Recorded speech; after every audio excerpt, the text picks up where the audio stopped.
Hello दोस्तों, स्वागत है आपका सक्सेस विद राहुल चैनल में।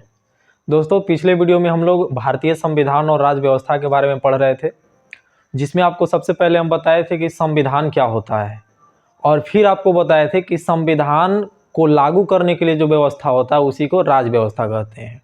संविधान और राज्य व्यवस्था दोनों अलग अलग चीज़ है।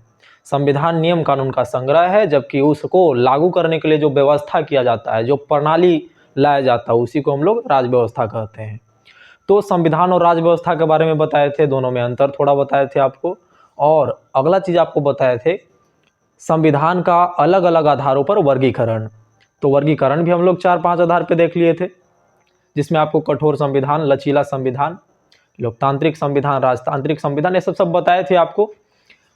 तो आज हम लोग का जो टॉपिक है वो है संवैधानिक विकास। अब संवैधानिक विकास क्या होता है, तो अगर आपको संवैधानिक विकास पढ़ना है, संवैधानिक विकास अगर आप बहुत अच्छे से समझना चाहते हैं, तब आपको मॉडर्न इतिहास का कुछ हिस्सा ब्रिटिश ईस्ट इंडिया से जो संबंधित है आपको पता होना चाहिए। अब जो इतिहास नहीं पढ़े हैं उनके लिए थोड़ा सा यहाँ पे बता दे रहे हैं, या फिर पढ़े भी हैं तो थोड़ा रिवीजन हो जाएगा यहाँ पे कि क्या क्या ज़रूरत पड़ेगा यहाँ पे संवैधानिक विकास में। आप लोग को पता होगा कि इंग्लैंड से एक ब्रिटिश ईस्ट इंडिया कंपनी नाम का कंपनी भारत में व्यापार करने के लिए आया था। वह कंपनी 31 दिसंबर 1600 ईस्वी को बना और वह भारत की ओर आया और भारत में व्यापार करने के उद्देश्य से आया। और भारत में 1608 में कैप्टन विलियम हॉकिंस पहुंचते हैं और व्यापार के लिए उस समय के जो मुगल बादशाह थे जहांगीर, उससे आज्ञा लेते हैं, लेकिन नहीं मिलता है। तब जाकर ये सब जहांगीर के शासनकाल के जो भी क्षेत्र था उस समय, शासन क्षेत्र से बाहर भी वो लोग 1611 में एक अस्थायी कंपनी मछलीपट्टनम में, या मसूलीपट्टनम भी कहा जाता है, आंध्र प्रदेश में स्थापित करता है। और फिर जाकर सूरत में 1613 में अस्थायी कंपनी स्थापित करता है। तो ये सब बात आपको थोड़ा थोड़ा जानकारी होना चाहिए कि 31 दिसंबर 1600 ईस्वी को एक कंपनी बना, ब्रिटिश ईस्ट इंडिया कंपनी। और इस समय ब्रिटेन की महारानी थी एलिजाबेथ टेलर प्रथम, पूरा नाम था एलिजाबेथ फर्स्ट भी कहा जाता है इनको। इन्हीं के हस्ताक्षर से 31 दिसंबर 1600 को ब्रिटिश ईस्ट इंडिया कंपनी बन के तैयार हुआ, जिसे भारत के साथ व्यापार करने के लिए एकाधिकार दिया गया। एकाधिकार का अर्थ क्या होता है, ब्रिटेन से सिर्फ ब्रिटिश ईस्ट इंडिया कंपनी ही भारत के साथ व्यापार करेगी, पूर्व देशों के साथ सिर्फ यही कंपनी व्यापार करेगी। कहाँ से, तो ब्रिटेन से आने वाली कंपनियों में, और अन्य कंपनी नहीं जाएगी। तो यह इसका मतलब हुआ एकाधिकार का। तो 31 दिसंबर 1600 को कंपनी बना और भारत में ये लोग 1608 में पहुंच गए, लेकिन 1608 में इनको भारत में कंपनी स्थापित करने का अनुमति नहीं मिलता है। तो ये सब 1611 में मछलीपट्टनम या मसूलीपट्टनम इनको कहा जाता है, मछलीपट्टनम में आंध्र प्रदेश में यह जगह है। मछलीपट्टनम में पहला फैक्ट्री, ये सब अंग्रेज लोग अपना पहला कारखाना या पहला व्यापारिक कोठी भी कह सकते हैं, पहला व्यापारिक कोठी लगा दिया। दूसरा व्यापारिक कोठी ये लोग 1613 ईस्वी में सूरत में स्थापित किया। तो सूरत में दूसरा व्यापारिक कोठी अंग्रेज लोग स्थापित किया। धीरे धीरे ऐसे करते करते ये लोग, एक डेट आप लोग 1717 अगर इतिहास पढ़े होंगे तो ये डेट आप लोग को याद होगा। इस दिन बंगाल में एक शासक हुआ करता था जिसका नाम था फर्रुख सियर। बंगाल में फर्रुख सियर, पहले जहांगीर के शासनकाल से ही अंग्रेजों को उत्तर भारत में आने से मना कर दिया गया था कि नहीं, भारत में व्यापार तो लोगों को नहीं करना है। लेकिन अंग्रेज लोग जबरदस्ती एकदम प्रयास करते रहता था कि कैसे भी करके उत्तर भारत में चले जाए, ताकि वहां से व्यापार बहुत बढ़िया से हो सके। तो उत्तर भारत में प्रवेश करने का 1717 में अंग्रेज लोग को मौका मिल गया। एक 1717 में नवाब था बंगाल का, जिसका नाम था फर्रुख सियर।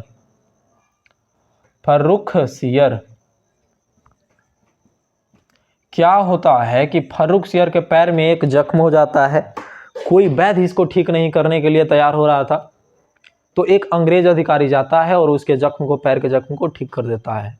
अब भाई नवाब है तो कुछ देना तो बनता ही है।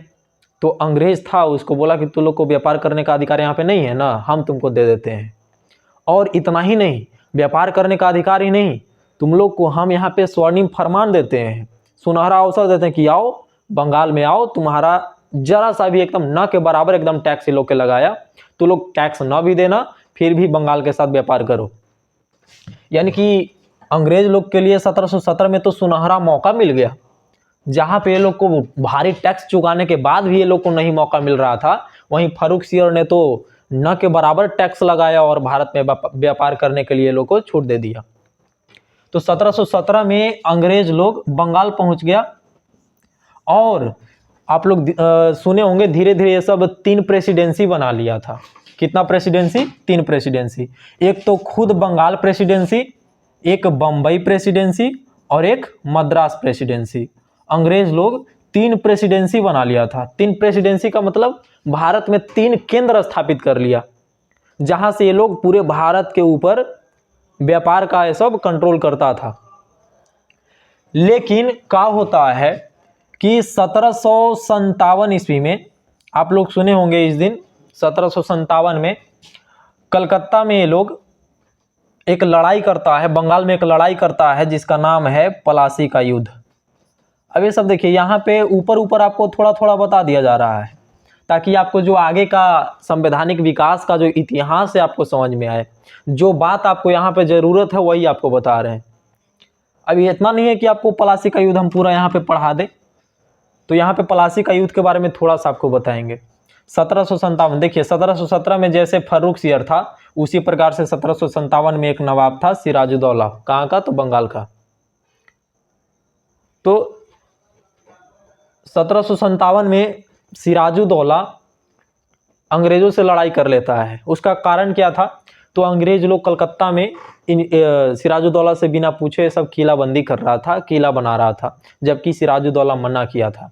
अगर आप लोग के प्लासी का युद्ध है सब मॉडर्न इतिहास पूरा बहुत अच्छे से पढ़ना है तो इतिहास का वीडियो आपको डल रहा है, धीरे धीरे मॉडर्न इतिहास पे भी हम लोग पहुँच जाएंगे, तो ये सब बहुत बढ़िया से हम लोग पढ़ेंगे। पहले ये सब थोड़ा थोड़ा हम लोग जान लेते हैं ताकि हम लोग को संवैधानिक विकास समझ में आए। तो 1757 में अंग्रेज लोग कौन सा युद्ध लड़ता है? प्लासी का युद्ध लड़ लेता है, यहाँ के नवाब से ही, सिराजुद्दौला से ही, और सिराजुद्दौला को हरा भी देता है। ये लोग 1764 में एक और युद्ध कर लेता है। ये सब आया था भारत में व्यापार करने, लेकिन भारत की स्थिति को देखकर ये सब फायदा उठाने लगा। धीरे धीरे भारत में कब्जा जमाने के लिए सब युद्ध करने लगा। भारत के लोगों को ही फूट डालकर ये लोग उनको अपने तरफ मिलाने लगा। देख रहा है कि यहाँ के राजा महाराजा तो अपने में ही लड़कर मर रहे हैं, तो इनका फायदा उठाना चाहिए। 2 आदमी लड़ता है तो तीसरा को तो फायदा होता ही है। तो यहाँ के राजा महाराजा, देसी रियासत के जितने भी राजा थे, उनके लड़ने के कारण अंग्रेज लोग यहाँ पे अपना सत्ता स्थापित कर पाए। तो अंग्रेज लोग 1757 में प्लासी का युद्ध लड़ा, 1764 में आपको बक्सर का युद्ध लड़ लिया। कौन सा युद्ध? तो बक्सर का युद्ध। यहाँ पे 1757 में तो सिर्फ प्लासी के युद्ध में एक नवाब था सिराजुद्दौला, जो बंगाल का था, और बंगाल पर ये सब हरा कर कब्जा भी कर लिया था। लेकिन 1764 में बक्सर का युद्ध 3 राज्य के नवाबों ने मिलकर किया था। एक आपको बंगाल का मीर कासिम, एक आपको अवध का, एक आपको दिल्ली का शाह आलम द्वितीय दिल्ली का हो गया नवाब, या फिर मुगल बादशाह उस समय के कह लीजिए, मुगल बादशाह वही था शाह आलम द्वितीय। अब क्या क्या नाम ले रहे हैं, प्लासी का युद्ध क्या है, बक्सर का युद्ध क्या है, सब गहराई से हम लोग मॉडर्न इतिहास में पढ़ेंगे। यहाँ पे थोड़ा थोड़ा समझना है आपको कि 1764 में कौन सा युद्ध हुआ? तो बक्सर का युद्ध। 1757 में कौन सा युद्ध हुआ? तो प्लासी का युद्ध। ये दोनों अंग्रेज लोग लड़ा था। ब्रिटिश ईस्ट इंडिया कंपनी यहाँ पे आकर लड़ी थी यह युद्ध, और दोनों के दोनों ब्रिटिश ईस्ट इंडिया कंपनी जीत गई। अब इसके बाद क्या हुआ, रिजल्ट क्या हुआ? तो 1765 में एक संधि हुआ, इलाहाबाद की संधि। इलाहाबाद की संधि। और इलाहाबाद की संधि में यह निर्णय निकला कि अंग्रेज लोग भारत पर बड़े बड़े 3 राज्यों पर बहुत बढ़िया से एकदम दीवानी का अधिकार ऐसा प्राप्त कर लिया। 3 राज्य को हराकर पूरे तरह से कंट्रोल स्थापित कर लिया। बंगाल, अवध और दिल्ली पूरे तरह से यहाँ के नवाब और मुगल बादशाह उनके गिरफ्त में चले गए, यानी भारत पर इनका पूरे तरह से कंट्रोल हो गया। अब 1765 से अंग्रेज लोग इन तीनों राज्य से जबरदस्ती द्वैध शासन लगाकर ढेर सारा पैसा लूटने लगा और लूट लूट कर कुछ अपने जेब में रखे तो कुछ ब्रिटेन भेजे। तो वहां की महारानी जो थी, महारानी को ख्याल आया कि ये सब जितना ज्यादा पैसा लूट रहा है उतना यहाँ पे नहीं पहुंच पा रहा है, यानी कि कंपनी में कहीं ना कहीं घोटाला हो रहा है, कंपनी में कहीं ना कहीं गड़बड़ी चल रहा है।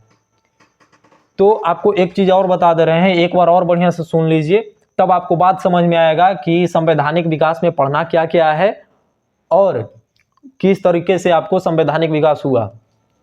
तो 1600 में कंपनी बना, ब्रिटिश ईस्ट इंडिया कंपनी। 1608 में भारत में आया।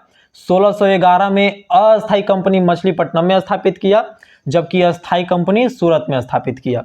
1717 में फारूक सियर नाम का एक बादशाह इन लोग को बंगाल में आने का न्योता दे दिया, सुनहरा अवसर दे दिया और बंगाल में भी गया।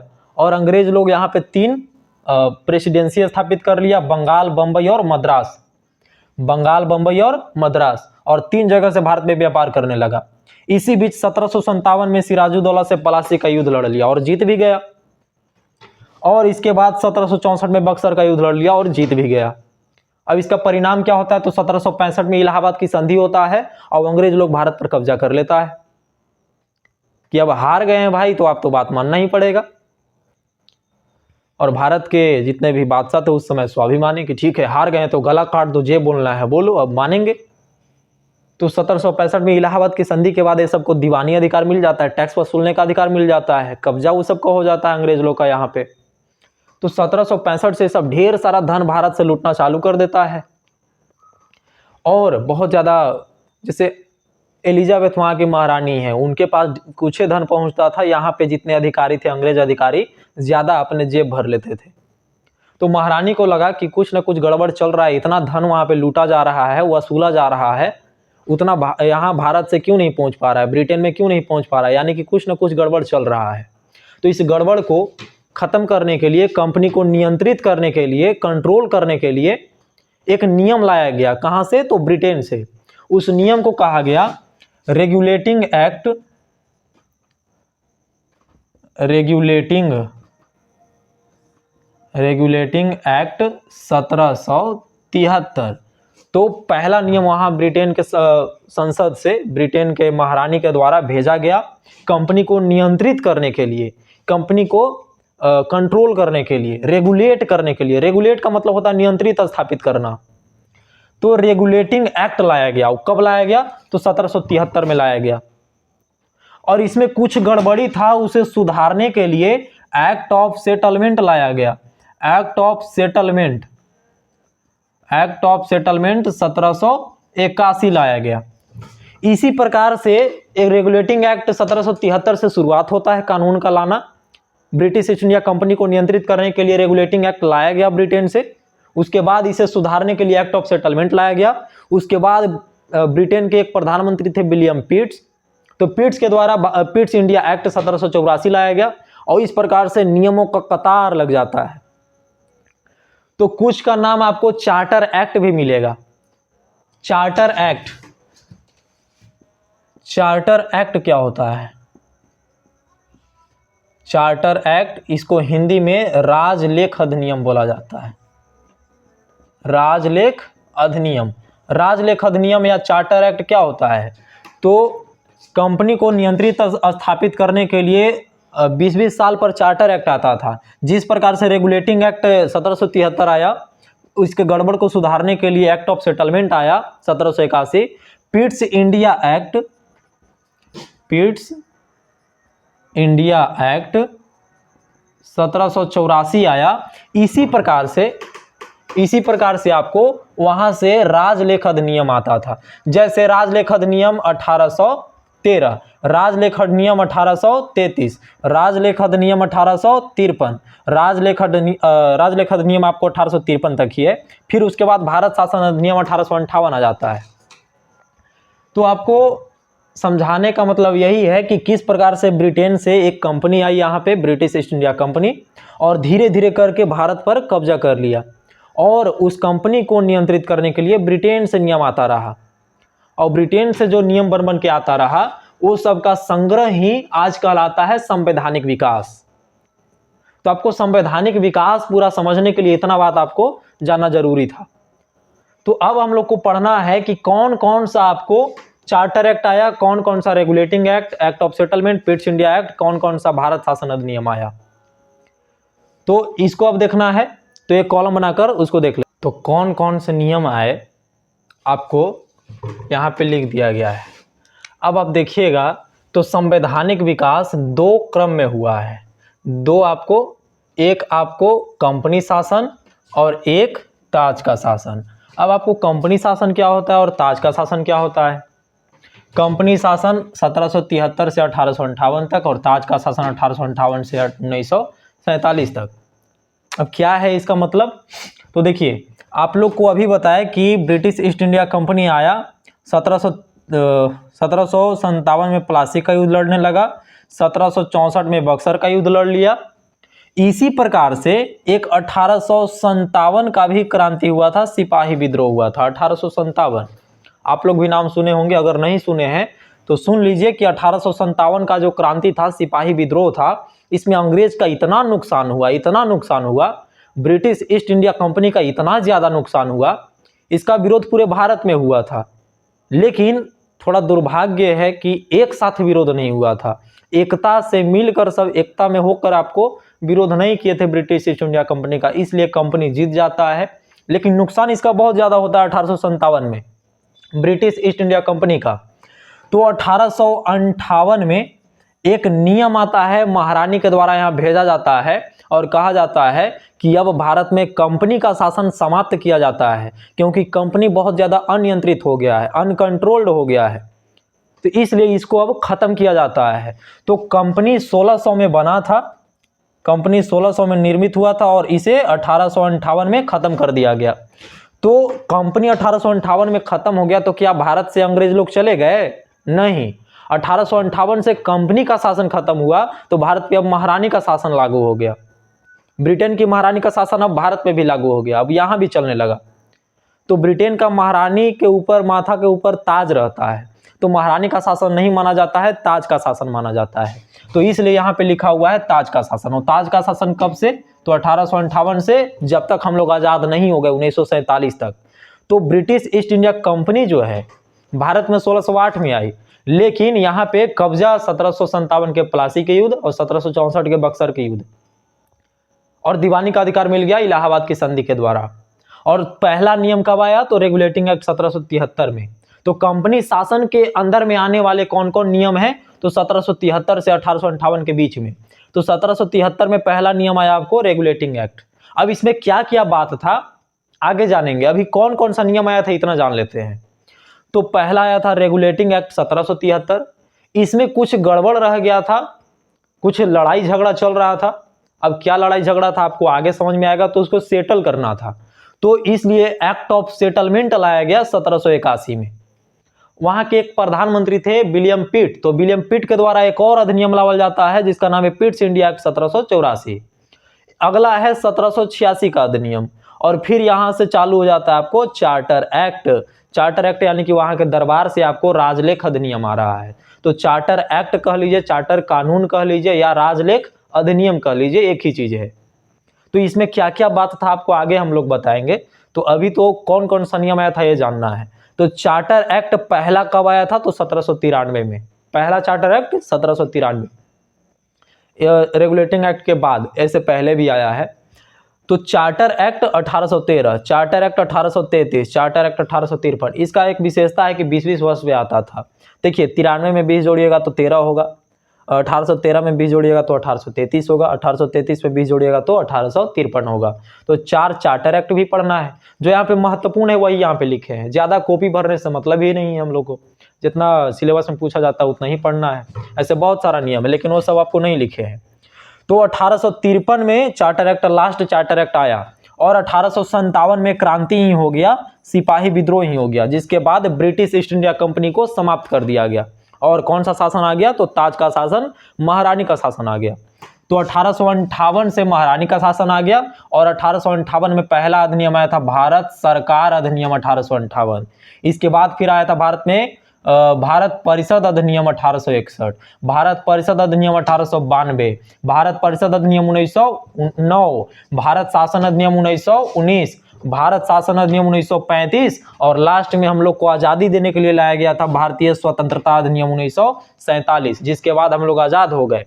और फिर हम लोग को संविधान सभा 1946 में बनता है और फिर 1949 तक संविधान बनकर तैयार हो जाता है और फिर उसको लागू किया जाता है।